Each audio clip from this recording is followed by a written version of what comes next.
Welcome to our Healthy Mind session, and we have two expert guests with us for this. First up is Paul Gilligan, clinical psychologist and Chief Executive of St. Patrick's Mental Health Services. Paul is an internationally recognised children's rights and child protection advocate and provides consultancy services to a number of child protection organisations in Ireland and across Europe. He is the author of Keeping Your Child Safe and Raising Emotionally Healthy Children, and is a regular contributor to TV, radio and print media. Welcome, Paul. Thanks very much. I'm delighted to be here. Did you like that introduction? It was very impressive. I didn't recognise myself. All my achievements. Paul, we're on the other side of 2020, an extremely tough year for people of all ages, but I think particularly for this age group, the 4th, 5th year students. And there are still uncertain days ahead. So what coping strategies can you recommend to us in the days ahead? I absolutely agree with you. I think this particular age group have been very seriously hit, particularly at an emotional level. So what I'm saying to young people is there's 3 things they need to do. First of all, back themselves. Secondly, trust others. And thirdly, embrace uncertainty. What do I mean by that? Well, back yourselves. What I'm really saying there is that the key to emotional health is knowing that we're lovable and believing that somebody loves us. So start there. Secondly, believing that we're good people. And thirdly, having the ability to see happiness, to be happy. And if we start to fall down on one of those, we start to run into some difficulties. But if we can stay focused on those 3 things, if we can back ourselves to believe that we're good people, that we're lovable, that we can be happy, I mean, that's a really good start. I think the second thing that's really important to remember is that people out there want to help us. Teachers, parents, our friends. Of course they get it wrong at times, and of course we feel let down at times, but essentially they love us, they want to help us, so we need to trust them. And that involves being honest with ourselves. So trying to get in touch with our own emotions, but then expressing it to others, saying to people, this is how I feel, I'm really worried about this, and trusting that they're going to advise us wisely, that they're going to have our best interests in mind. And then the third piece is this uncertainty. I mean, if there's one thing we've learned from this year is, you know, there's always uncertainty. Last year has been particularly uncertain, and unfortunately it's going to trail into this year. But if we can embrace it, find meaning in it. You know, we just don't know sometimes, but if we're trying to search for this certainty, it can add to our anxiety. Accept that there are certain things that we just don't know and try and find meaning in that. I think if we can do those 3 things, we're really on a good road. God. That's hit me. I need to do those things, and it is easier said than done. But I think, you know, we have to stay positive, and I know it can be annoying to even hear that because you're kind of like, oh God, but I don't feel positive, I don't feel optimistic. But I think when we look back at the time that has been the past couple of months, and you know, since last March, we've definitely learned things and we've definitely become stronger. So do you think when we look back, we'll say, actually, I learned this, this, and this, and if so, what do you think we'll have learned? Yeah, I mean, I think it's no harm to just be honest and say, it's been a crap year, okay? So let's start there. And secondly, we say, yeah, some good things have come out of this. I mean, did we know we had the resilience that we found in the year? I mean, everybody found resilience, no doubt about that. Secondly, we've learned to cope with lots of different changes, particularly social changes, relationship changes, work maybe, school. I mean, you know, how school has changed in 1 year. Now it'll go back, but the point is we learned about ourselves that we can cope with that. The things we're going to have to relearn are maybe, number 1, about taking risks. Number 2, about being prepared to socially relearn. I mean, a lot of us have become very comfortable with Zoom, computers, running relationships distantly, on the phone, hugging. All that stuff. We're going to have to maybe not so much remember, but just relearn, take the risks to do it all again. Resilience, really important thing. We use words like resilience with adults to describe something really good and strong, and we use it for young people to describe a lack of something. So you hear lots of talk about the snowflake generation and young people lacking resilience. That is all rubbish. At the end of the day, young people have immense resilience. The point is, it's trying to link up with that. Be honest about emotions and link in with what's really built in. How we define coping, how we define ability to cope, and how we define trauma and stress. It's all different for all of us, and particularly for young people when you compare it to adults. So adults define it one way, young people define it another. We have to define resilience referencing ourselves. We all have it, but your resilience wouldn't be necessarily my resilience. I can cope with some things, I can't cope with other things.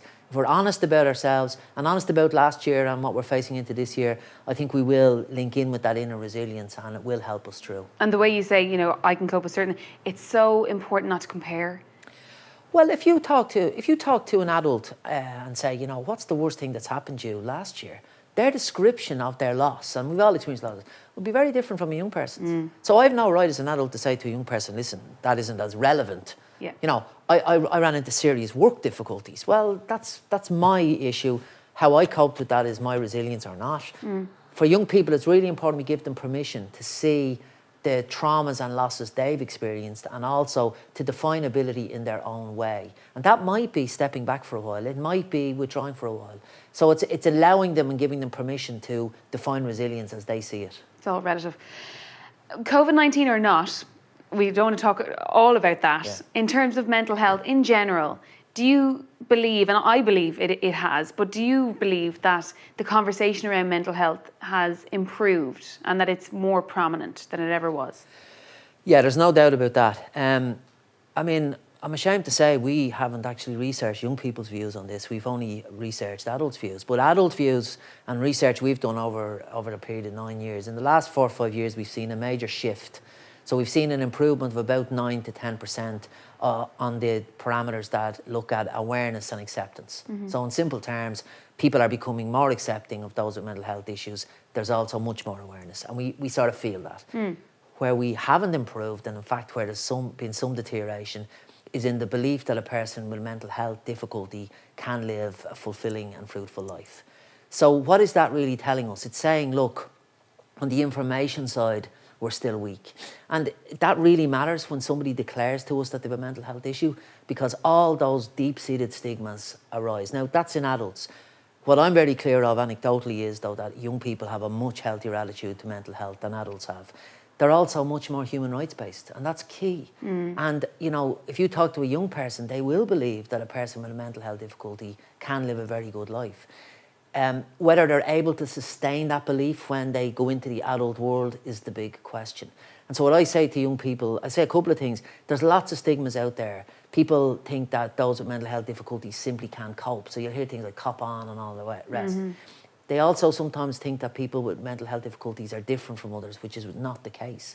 So if young people can be strong, and the way to do that is look into their own hearts and say, do I have positive belief systems? Do I believe that a person can be treated? And am I prepared to confront that stigma when I come across it in a positive way? All key to tackling stigma. I think it's great that a lot of people that might be at the forefront of pop culture and actors and singers are becoming so much more open with their struggles, which I think is ultimately a very positive thing.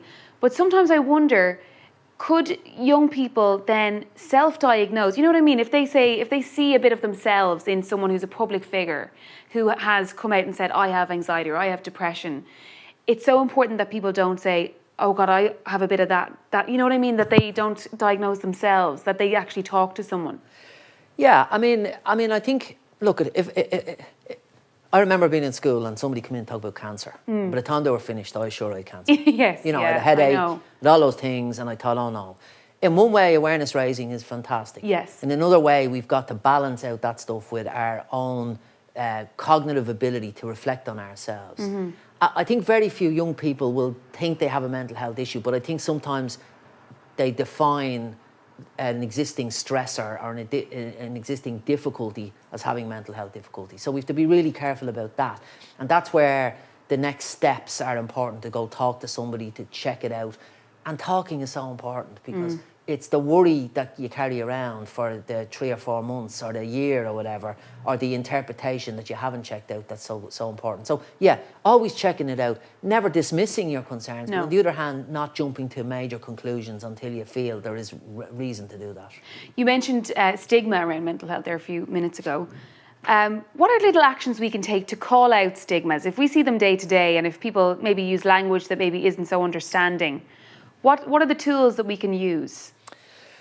I think it starts with ourselves. You need to look into yourself first of all and say, look, do I really understand what I'm talking about here? And I mean, at any age, we need to do that, right? Secondly, we need to say, what would happen if somebody really close to me or I thought I had a serious mental health difficulty? Do I believe I could recover? I could live a fruitful, fulfilling life? And we need to challenge ourselves on that, right? That's the most important thing. Second piece then is, it's always about education. It's not about really, confrontation. So really important to look at the idea of positively reframing things. And we have a really good campaign called the No Stigma campaign. And that's focused on this idea of saying, what would it be like to live without stigma? So we've put up examples of nurses, doctors, football players, sports stars, and they all are telling the same thing. Look, I have a mental health issue, but I live a good life. And in fact, because I didn't experience stigma, I'm able to incorporate this mental health issue into my life. So it's really about that information giving. So I'd always say to young people, never get confrontational.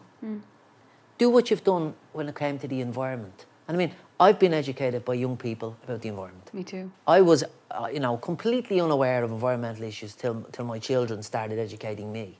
So there's a huge education factor young people can play if they do it in a positive, reframing way rather than a challenging way. And that's what I would say to do, starting with your nearest and dearest and moving beyond that. Well, speaking of nearest and dearest, one last thing. If one of our HealthFest viewers here today has a friend or family member who are suffering with mental health difficulties, it can be a really tough situation because not knowing what to say, are you saying too much, are you saying too little? What are your tips? And bearing in mind the age of our viewers, and they can't take on the world, and they maybe don't have the tools. What are the little things that they can do? Yeah, I mean, I would, I don't want to sound silly here, but it's the magnificent 7, simple 7. Okay, staying calm. Okay, really important. So many times people panic. Oh my God, he's after saying this or that or the other, right? Secondly, speak, talking to person. And again, it sounds basic, but it's the thing that people often forget to do because they panic. They go, what'll I do? What'll I say? It's not about saying anything. It's listening and responding. Thirdly, offering a strategy, talking about a strategy with a person. Always better to reflect to the person. What do you think? What would you like to happen now? Yeah. What would you like me to do? Okay? Offering basic support. I'm there for you. No matter what you're feeling, remember, I'm there for you. I'm your friend.